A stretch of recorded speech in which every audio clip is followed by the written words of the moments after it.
Welcome to Diplomatic Channel. This week, we should begin to see what governance structure the Taliban has planned for Afghans as foreign forces and their Afghan partners make the final exit from the country with citizens and locals. The last couple of days have not been easy for those either trying to get to the airport or within the airport, boarding those military aircrafts out to either third countries or any of the allied countries. There are still more people on the ground. But as you and I know, this has been a rushed exit, not even comparable to the evacuations that took place because of COVID last year, made worse even by the terror attacks at the airport, which left at least 170 Afghans dead and 13 U.S. soldiers killed on Thursday. We'll be looking at America's foreign policy amidst a Taliban rule and the future of American-Afghan relations. My guest is former U.S. diplomat Ambassador Susan Page, who served under the Obama administration. We'll learn more about Ambassador Page in our discussion later in the program. I'm Amarachi Obani. Let's begin with a quick check on other discussions in diplomatic circles, and we'll be right back. The African Union has appointed former Nigerian President Olusegun Obasanjo as High Representative for the Horn of Africa. The announcement was made by AU Commission Chairperson President Musa Faki Mahamat, who says the former Nigerian president was part of the African Union's drive to promote peace, security, stability, and political dialogue all over the Horn of African region, and that Mr. Obasanjo brings with him very much political experience and impeccable credentials of keen commitment to the lofty ideals of Pan-Africanism and regional integration and cooperation, as well as a deep knowledge of the current situation in the Horn of Africa. It will require a lot of cooperation from within Africa and from outside Africa.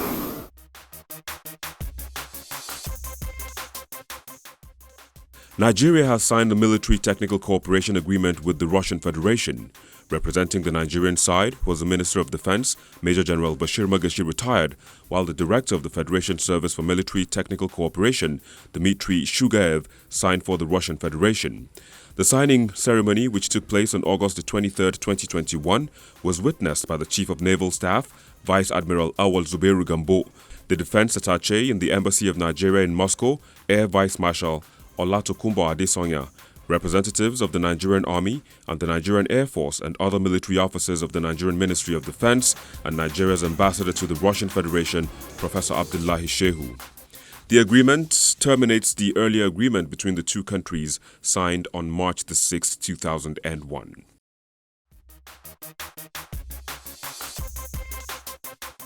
The UAE's ambassador to Nigeria, Dr. Fahad Obaid Al-Tafak, says there is no official communication placed on issuance of work permits for Nigerians living and working in the Emirates. He made the remarks when he received the chairman, CEO of the Nigerians in Diaspora Commission, Mrs. Abike Dabiri Erewa. He denied rumors making the rounds on social media, where he says he also learnt of the news. He said the UAE has no restriction against any nationality, adding that there are possibly isolated cases of individuals whose work visas were not renewed for various reasons, and that last week the UAE issued more than 50 visas to Nigerians, stressing that there are thousands of Nigerians working and living legally in the UAE. He was also optimistic that Emirates Airlines would soon resume flights into Nigeria. There has been no official restriction on Nigerians. From what I believe as an official position from the UAE is a very welcoming country. We have no discrimination against any nationality. Everyone is welcome to come. What we hear is, oh, you deliberately stopped issuers of work permits to Nigerians. And we're glad to hear that we communicate that message to our brothers and sisters. And also tell Nigerians in the UAE that when they see anybody behaving badly, they are the ones that should stop it and warn their colleagues, Sometimes so they that don't the bad will not affect the good. Meanwhile, the NIDCOM chairman has congratulated Abiola Akinbiyi on her recent appointment as the first Nigerian Community Representative Commissioner of the Victorian Multicultural Commission in Australia. Akinbiyi's appointment was announced alongside other appointees by the Minister for Multicultural Affairs, Honourable Ross Spence, the Premier of Victoria of the Australian Labour Party. Each commissioner is recognized for their skills and life experience, championing cultural and religious diversity across Victoria. Mrs. Abike Dabiri-Erewa urges Mrs. Akimbi not to relent in her service to humanity, but to remain focused and strive to achieve more in the service of mankind. Akimbi is a community leader, an advocate, an award-winning entrepreneur, a nurse educator, and an IT professional. She has served in many developmental committees and associations and is a mentor to many African youths.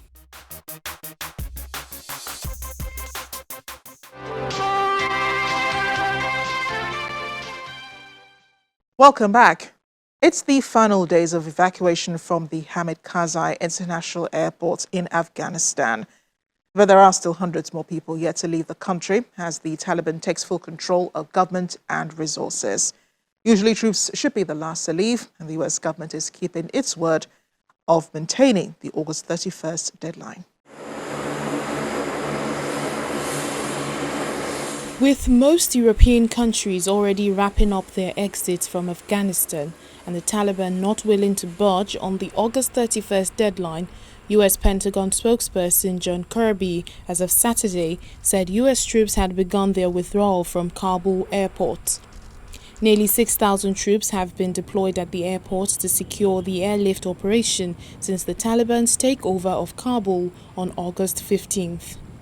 More than 100,000 people have been evacuated since then. Officials had said that as troops are flown out there was an increase in concern about the threat posed to the airport by militants from the Islamic State Khorasan group, with a focus on rocket attacks and vehicle-borne explosives. Following an Islamic State suicide bombing on Thursday that killed over 100 Afghan civilians and 13 U.S. troops, the U.S. military launched a drone strike on Friday that it said targeted members of the group in Nangarhar province east of Kabul. They have two high-profile planners, or one planner, one facilitator, that are no longer on their muster roll. So they have lost some capability to plan and to conduct missions. But Barbara, make no mistake, nobody's writing this off and saying, well, we got them, so we don't have to worry about ISIS-K anymore. Not the case. Kirby says not all threats have been eliminated, though. The threat stream is still active, still dynamic. We're still laser focused on that and force protection. And we aren't thinking for a minute that what happened yesterday gets us in the clear. Not a minute. But do we believe that we hit valid targets? Bad guys who can do bad things and can plan bad missions? Absolutely. And do we think that that will have some impact on their ability going forward? Absolutely. On Friday, the Pentagon said the Taliban was not in charge of any part of the military section of the airport or its gates, which remain under U.S. military control. But the deadly attack outside the Kabul airport on Thursday evening caused unrest among citizens and startled the public to flee from the country. People left in such a hurry that big moments happened while in transit, such as the birth of a baby girl while on board an evacuation flight to Britain early on Saturday. The mother, 26-year-old Soman Nori, started having contractions during the Turkish Airlines flight from Dubai to Birmingham and gave birth as the plane flew at an altitude of 33,000 feet in Kuwaiti airspace. Mother and baby is said to be in good health. The UK had evacuated almost 15,000 Afghan and British citizens over the past 2 weeks, with the last flight expected on Saturday. British armed forces were preparing to leave, taking a small number of Afghan citizens with them over the weekend. Other European countries, such as France, are already done with evacuations. President Emmanuel Macron says France will be holding preliminary discussions with the Taliban in Afghanistan about the humanitarian situation in the country and the potential evacuation of people at risk. Nous sommes en train de mener des discussions. Elles demeurent encore fragiles et très provisoires. C'est pourquoi je serai... He was speaking at a news conference in Baghdad, Iraq, where several Middle Eastern leaders were attending a summit. He said France was also working with Qatar on scenarios to re-establish a pathway for evacuations, although nothing is yet certain and it is unclear how it would work.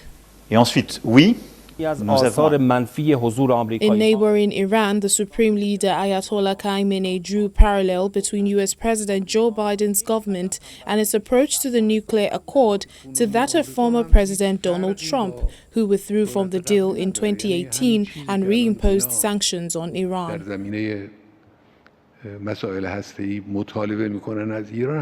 He said, back then, those in power in the government said it's impossible and that it is irrational. Today, they want those same things. Nothing has changed. He, Trump, said it in one way, and now they are saying it another way. Many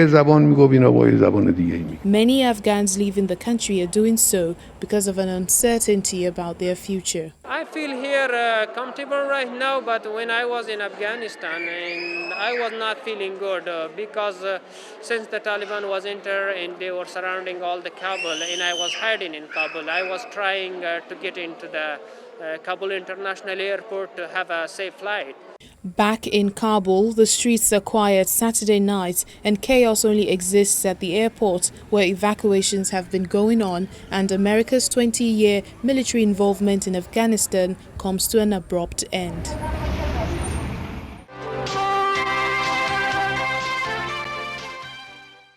Joining me now is former first U.S. ambassador to South Sudan and former deputy special representative for the rule of law at the United Nations Stabilization Mission in Haiti. She's also served as special representative of the Secretary General to the United Nations Mission for Justice Support to Haiti. Ambassador Susan Page is now a professor of practice in international diplomacy at the Gerald R. Ford School of Public Policy Weiser Diplomacy Center and a professor from practice at the University of Michigan Law School. She has deep expertise in international relations, and among her many accolades is her election as a member of the American Academy of Diplomacy and member of the Association of Black American Ambassadors. She joins me now from Michigan. Ambassador Page, thank you for joining me on the program. Thank you very much for having me. America's 20-year intervention in Afghanistan draws to a close, but is it really over? Is America finally out of Afghanistan? And did America win the war in Afghanistan after billions of dollars invested in military equipment, training of Afghan forces, and in the government? Did your country win the war in Afghanistan when compared to other invaders such as the Sikh Empire, the British Empire, the Soviet Union, and others in history?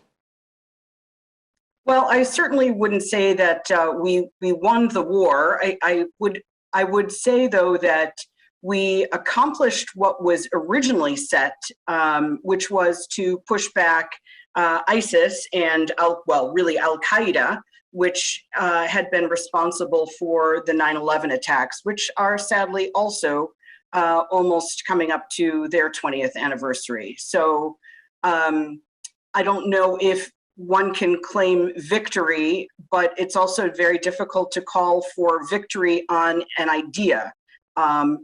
Winning against an enemy who is called terrorism, I don't really think that that is the perfect frame. The Islamic State Khorasan, the Afghan arm of the terrorist group, claimed responsibility for the attacks on Thursday at Kabul airport. And in some other parts of Afghanistan, the Taliban is collaborating with the Islamic State. But on camera, the Taliban is condemning the terror attacks of Thursday. What do you think the reemergence of the Islamic State now in Afghanistan could mean for its future? Well, I think that there are a couple of issues here to unpack. One is really the question of how much control the Taliban has over the entire territory of Afghanistan. As we know, right now, they have not yet established a new government. And so they are controlling in terms of the agreement that they signed with the Trump administration, and the troops are leaving. American forces will be out in a few days. But it doesn't mean that, that all forces are out. Secondly, we have to remember, though, that Al-Qaeda and ISIS were not very happy with the Taliban. And so these are not natural friends.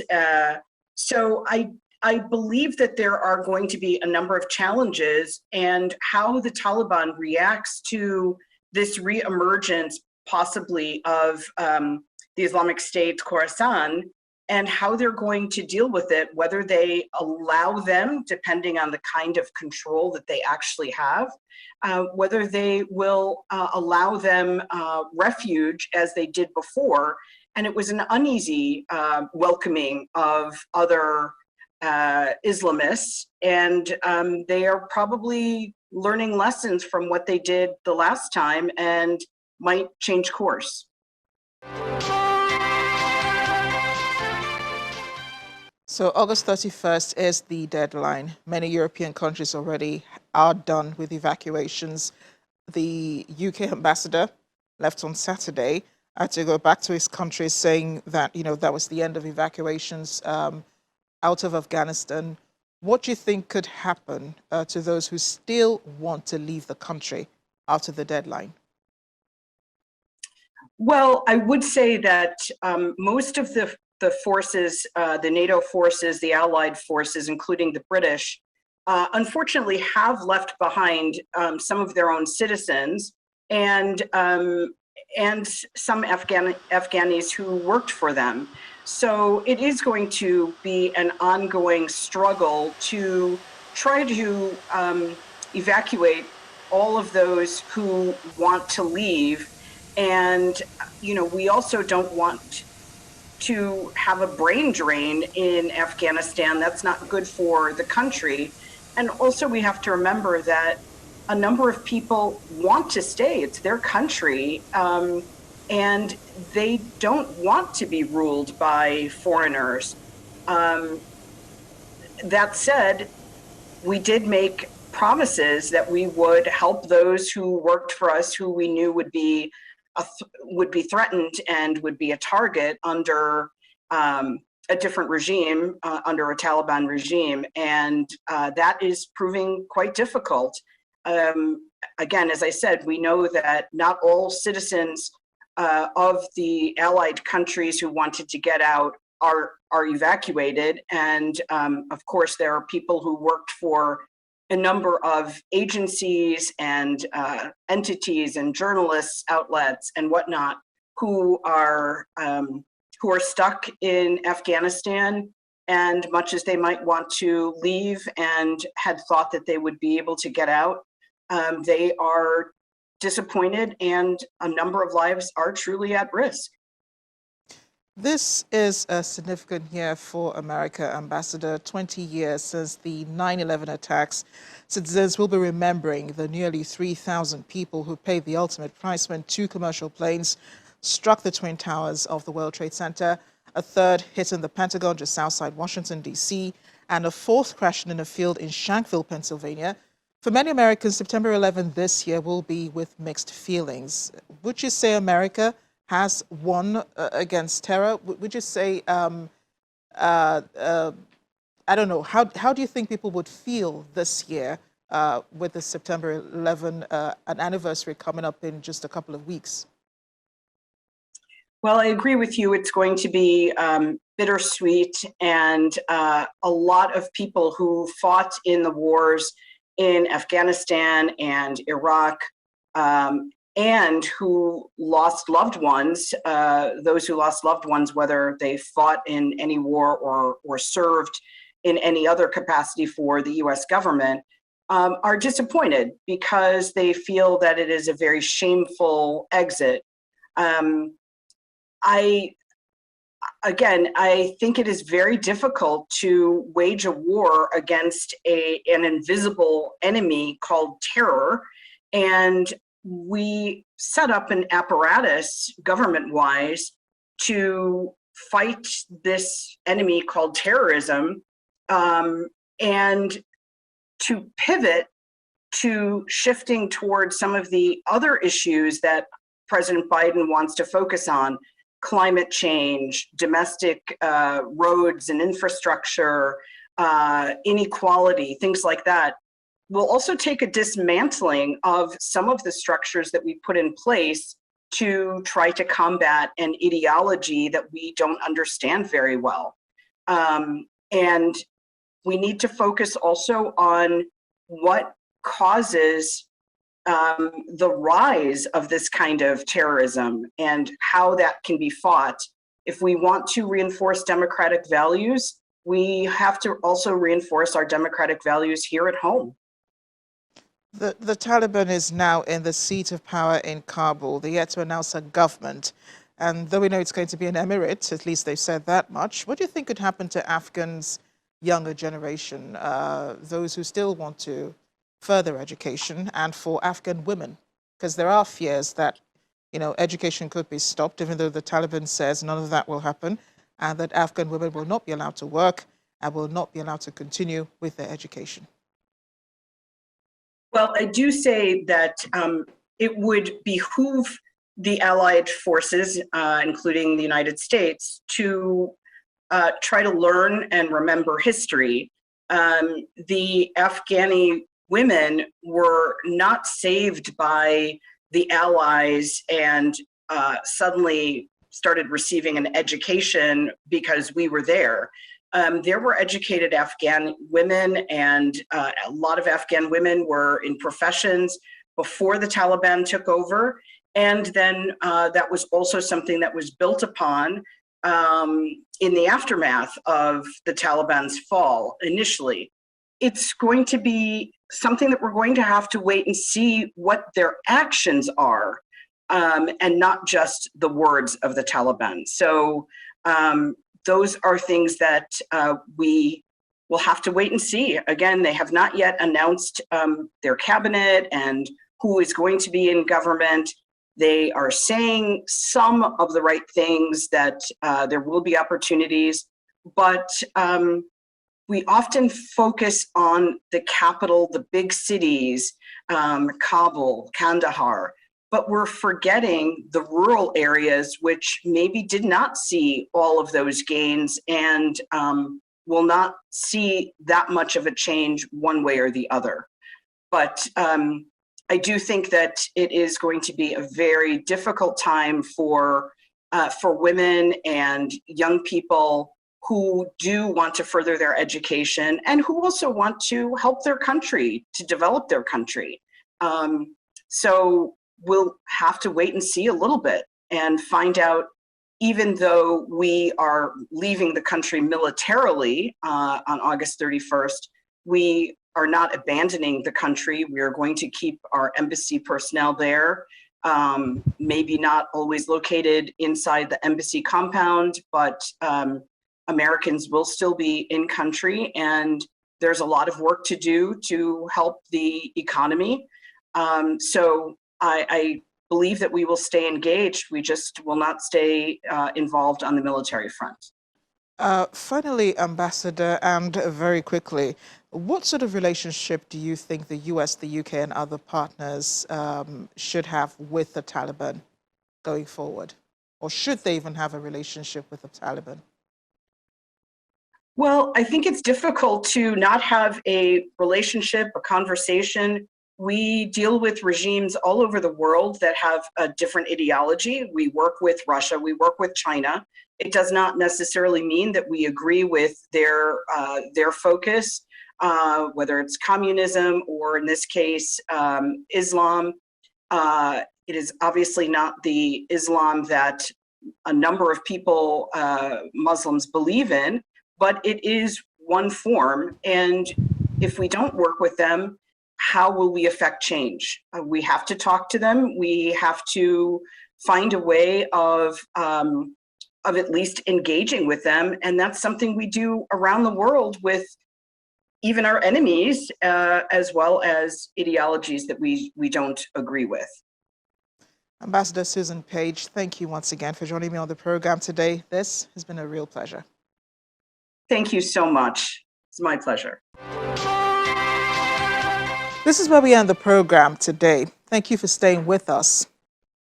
Now, you can watch my interview with Ambassador Susan Page again. You can easily find it by typing Channels TV Diplomatic Channel on YouTube. It takes you there, where you can also watch past episodes of the program. I'm Amarachi Ubani. I'll see you next time. Stay safe.